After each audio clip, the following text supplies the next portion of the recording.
le pass sanitaire a finalement été adopté. Il entrera en vigueur dès le mercredi 9 juin prochain.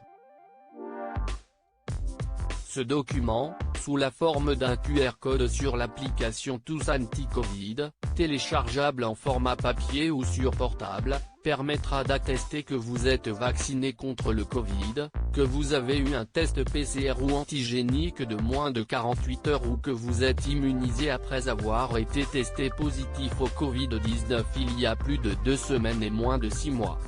Il sera obligatoire dans certains lieux. Liste des lieux dans lesquels le pass sanitaire sera obligatoire. Le pass sanitaire permettra aux Français de se rendre dans des endroits qui accueilleront plus de 1000 personnes. Il sera ainsi demandé pour entrer dans des théâtres, des salles de spectacle, mais aussi aux festivals en plein air ou tout autre événement lorsqu'il est spécifiquement localisé, bal organisé par les collectivités, etc. Il sera également exigé dans les salles de conférences et les salons et foires d'exposition.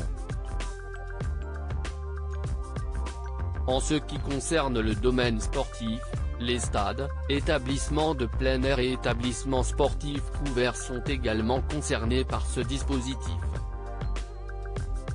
Enfin, il sera aussi demandé pour pouvoir accéder aux bateaux de croisière.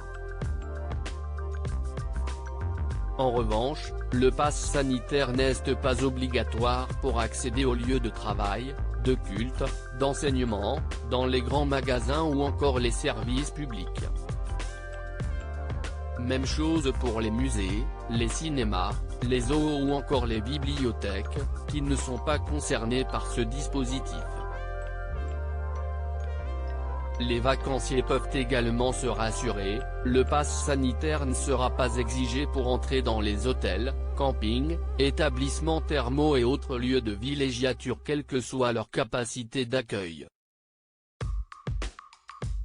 Le Club Med qui avait indiqué vouloir demander un test PCR négatif ou une attestation de vaccination à ses clients lors de leur arrivée ne pourra donc pas le faire.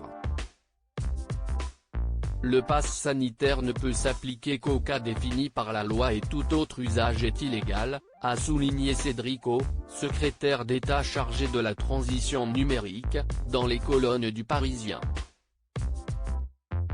Il ne peut être demandé pour entrer dans les hôtels français du Club Med. Si l'entreprise souhaite le déployer à l'étranger, cela relève de sa responsabilité et dépend des pays où sont situés ces établissements. Sur le territoire français, les limites posées par la loi sont extrêmement claires. Elles doivent être respectées.